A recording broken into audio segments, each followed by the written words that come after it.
This episode contains references to war and everything that goes with it. Listener discretion is advised. Kia ora, g'day and welcome to the history of Aotearoa, New Zealand. Episode 118, Fortress. This podcast is recorded in Te Whanganui Atara, on the rohe of Muaupoko, Taranaki Whānui, Te Atiawa and Ngāti Toa Rangatira. We are generously supported by our amazing patrons, such as Violet, Alan, and secretly Ed Sheeran, apparently. If you want to support Hans, go to patreon.com/historyaotearoa. Last time, we talked about the weapons that Māori used, primarily for melee in close quarters. Today, we're going to move on to a part of Māori warfare that was so important that when it arrived on the scene, it forever changed the way Māori waged war, dominating the military and even physical landscape well into the 19th century. This innovation was called the pā. Although Māori arrived in the mid to late 13th century, it wasn't until the 16th century that hill forts began to appear, the English name for pā. By that point, moa and other large birds had gone extinct, so Māori had switched a lot of their food production into horticulture. Unlike hunting birds, which could be a rather nomadic endeavour, growing crops required you to stay mostly within a fixed area.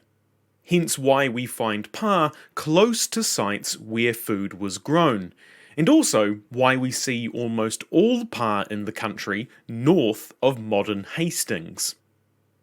In fact, according to We Are Here, an excellent book of maps on Aotearoa's geography, if you draw a line east to west just below Hastings, there are 7,000 pā north of that line and 321 south of it. This doesn't include the South Island, where there are an additional 144, located mostly in the Marlborough Sounds and Nelson regions. This is because the tropical crops that Māori were growing didn't do so well in the lower North Island, or pretty much anywhere in the South Island, except near Golden Bay, which is near Nelson. So, there is a clear positive correlation between where pā were located and where agriculture was a dominant form of acquiring food. In other words, we find pā where people grew crops. But why? A major reason pā were built was to protect the kumara crop after harvest. This was different to the rest of tropical Polynesia, as their crops would usually be harvested a couple times a year and be growing all year round, along with an abundance of foraged food sources also being available.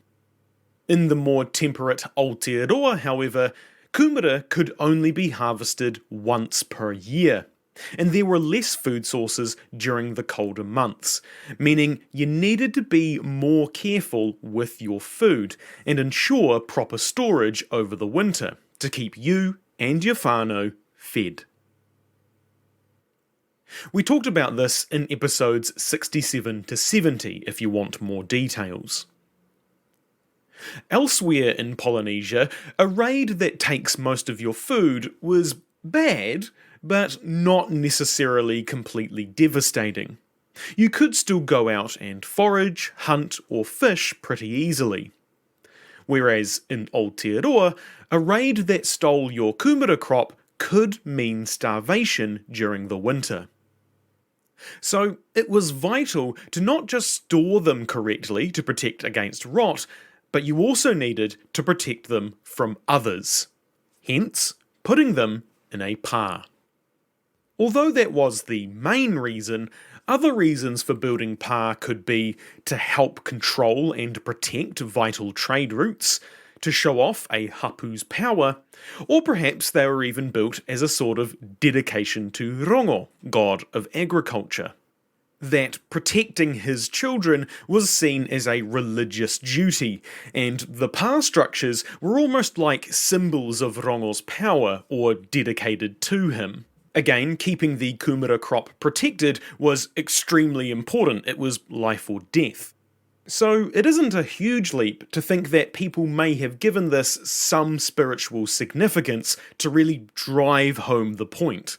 As well as agriculture, Rongo is the atua of peace. So it's also possible that pā were seen as keeping peace between hapu, by the fact they were so hard to capture. This is a bit of an out there theory though, and it would have been a very recent shift in Māori religious practice if it were true. However, we do know that very sacred and tapu items were held within pā to protect them. God sticks, carvings, toimoko, and even some human remains were kept within the walls, making pā centres of religious activity and spiritual connection just by their concentration of tapu items. Naturally, as pā became more prevalent, meaning Māori became more fixed to a single area, and thus their rohe became more defined, long-distance trade reduced, in particular in the exchange of obsidian, pounamu, and stone adzes, items that could only be harvested in certain areas of the country. That's not to say trade stopped, it didn't, just that it's easier to trade if groups of people are travelling to various spots during the year, meaning two groups might frequently come into contact more easily, as opposed to being in roughly the same spot year-round and at a mostly fixed distance, which means there needs to be a bit more motivation and effort to engage in trade. What's interesting about when pā were built is that although they were first seen in the early 16th century, corresponding with Māori switching to agriculture as their main food source, most pā seem to have been constructed 200 years later, after 1700 as per radiocarbon dating. However, according to a source from 2022, less than 2% of pā have been radiocarbon dated. So that trend may not continue if more analysis is done on other sites. As I mentioned at the start of the episode, pā were prevalent all the way into the 19th century, and were still effective even in the gunpowder era, with some modifications. Some pā were purely military in nature, as defensive positions to protect food stores, or as a place to retreat to if the nearby kainga had to be evacuated. But others could have villages just outside the walls with a fair amount of people living out their everyday lives. Most pā contained at least a few houses, especially in the centre where the rangatira lived, along with some food storage. Some European missionaries recorded pā with a couple hundred whare within them, but this was most likely the upper end. Generally, pā wouldn't be that big, especially given some of those houses would likely be for storing food. With the mention of kainga, villages, it's important to note that pā were distinct from kainga, even though they were both a type of human settlement. The main difference between them being pā were designed to be fortified positions with man-made walls, and their locations were picked based on natural defences, whereas kainga were just unfortified villages, placed wherever it was best to live, often near a river, lake, or the coast. The position of a pā was extremely important. Walls, trenches, and other defences were built around a pā to make it more defensible. But those took time, effort, and materials to make. As such, it was usually a good idea to place pā in areas which had good natural defences, meaning they didn't have to put as much effort into building their own to compensate. The kinds of locations that were favoured were coasts, headlands, harbours, on top of hills, near rivers, or some combination of those. This meant that the angles of approach were more limited, or in other words, it took more effort to get to the pā to siege it, and you could only walk to it from a certain side. For example, the pā out at Tairoa Head on the Otago Peninsula is hilly and on a headland, so it could only be approached from limited angles due to most of it being surrounded by steep cliffs that led straight into the sea, and anyone who did try to approach would be a bit puffed by the time they got there. So natural defences were great, because you didn't really have to do anything to take advantage of them, but they weren't perfect. So they would be accentuated and their weaknesses improved with man-made ditches, banks, terraces, palisades, and platforms to throw rocks or stab spears from. Meaning, if the attacking army could only approach from one side due to cliffs or the sea, then putting ditches, palisades, and other defences on that one side would get in the army's way and hinder them even more. Often, these man-made defences were put into layers, such as palisades interspersed with trenches, so that if the attackers broke through the first palisade, the defenders could retreat behind the next one, and also have the advantage of the enemy being in a trench, which also had the bonus of getting the enemy quite puffed as they had to go up and down through the trenches. If you're familiar with the Theodosian walls of Constantinople, it's kind of the same idea as that. And since Māori didn't have any siege equipment, a frontal assault would often involve cutting or pulling down a palisade, which was difficult to do. Even more so when you're being stabbed from above and behind the palisade by the defenders. Just like medieval castles or other defensive structures throughout history, a direct assault usually wasn't the best way to attack a pā. Other, less direct methods were often employed to get inside and capture it, such as a man on the inside opening the gates, or luring the defenders out somehow with a bit of trickery. We'll talk more about strategy in a later episode. The pā could even be set on fire. But this was risky, because they were pretty much entirely made of wood.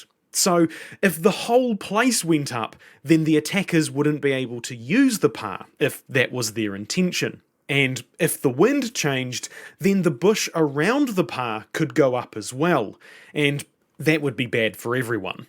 Pā on top of the volcanoes of Auckland and the Bay of Islands didn't tend to have trenches.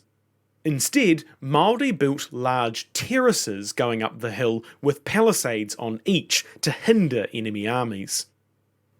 These terraces would be connected by paths or ladders to allow allies to pass through in times of peace. A good example of this is Mauna Fo, Mount Eden in Auckland. The terraces are easily visible on the side of the hill. Just imagine wooden palisades being put at the top of each one. These pā could potentially hold thousands of people within, so they were pretty massive forts. Pā in Taranaki, Bay of Plenty and Waikato, by comparison, were smaller, usually having ramparts and trenches as opposed to terraces. Taranaki pā were also said to have a large watchtower at the main entrance. Ngāti Porou and those on the east coast didn't seem to have too many complicated pā, as the forests and hills on the inland side, combined with the coasts being quite rocky and unfriendly to a naval landing, gave really good natural defence. But they did have some earthen walls, ditches and palisades on some pā. Pā in Wanganui didn't tend to be too elaborate either, as well as there just being less of them. The ones that were there tended to be built along the Wanganui River with trenches and palisades, or on cliffs overlooking the river, so that they could pelt the enemies with projectiles and control who came and went. Putting pa in difficult locations was a double-edged sword though. Keep in mind that building pa was a very long and energy-intensive process. Just the act of cutting down trees with stone tools could take days, even with the help of burning the base with fire. The log would then need to be dragged to the pa site, up the hill or on the headland, and erected. A process that would need to be repeated a few hundred times to build the palisade. And that's ignoring any earthworks being made without metal shovels. Instead, they used rapamaire, wooden shovels made of maire. When these ditches were dug, the dirt would be piled next to the ditch to form a peak and trough that would be hard to overcome when attacking. Otherwise, the ditch might be left to fill up with water and then let out, so that the flow would take some of the dirt material with it, making the process just slightly less labour intensive. However, when muskets arrived, a lot of these considerations didn't matter as much, and so what we see with pa built after about 1800 is that they are quite different in their design. We won't talk about that here though, as that's a wee ways off yet. To construct palisades, timber was struck into the ground vertically, and then some rails lashed on horizontally to strengthen it. Some posts were larger at intervals along the palisade to give it even more strength. Sometimes these larger posts would be carved at the top to have human figures, or sometimes the top edge might be rounded. The entrance to the pa would often be well decorated, with big posts carved all the way up, depicting taniwha, manaia, or human figures with pawa eyes. Sometimes the entrance might be a post itself that is heavily carved, and you have to go through the base of it to get into the pa. Another strategy was to put a stockade in front of the entrance. This would mean that anyone wanting to go straight for the gate would have to go left or right and then around, doubling back on themselves and then into the gate, which is fine if you're an ally just strolling in, less good if you're trying to assault it and the pa defenders are throwing shit or stabbing you. Behind the palisades would be platforms called puhara that a guardsman could stand on to keep watch and thrust spears or throw rocks from if the enemy was trying to attack.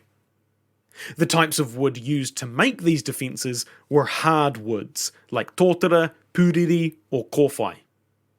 If people of different hapu occupied the same pa, smaller defences would be erected within the pa around the areas where each hapu lived, just in case they got into a scrap with each other. Not all pa were made the same though, and there were different names for pa types depending on what kind of defences they had, such as pa maioro, which has both palisades and earthworks, or pa tu watawata, which is a pa just with palisades. Once the pa was built, food, water, and any other supplies like firewood needed to be carried uphill, perhaps through some rough terrain, to ensure the people inside would be comfortable. This was meant to be done by women, slaves, or male non-combatants, since the toa were too tapu to touch the food. Kawe, the backpack things we talked about in previous episodes, were used to carry these items on their backs. Although the toa weren't doing the manual labour work, they weren't just sitting around. They would likely have tasks they needed to do in preparation for the defence of the pa.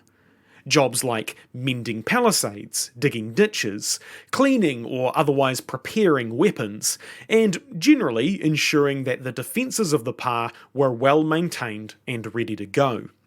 As well as, of course, being on guard duty. Practicality was more important than tapu though.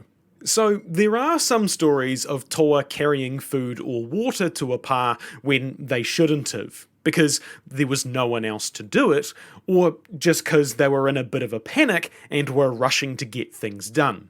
like if they were about to be attacked. Since their location was largely determined by military strategic factors rather than agricultural or logistical ones, Pa often didn't have a water source they could draw from within the walls. Since they were often on top of hills, streams were hard to come by, and wells weren't a thing, so water during a siege was either kept in gourds or large wooden troughs, or even a waka. In some pa, they dug out an underground cistern that could be filled by hand if necessary.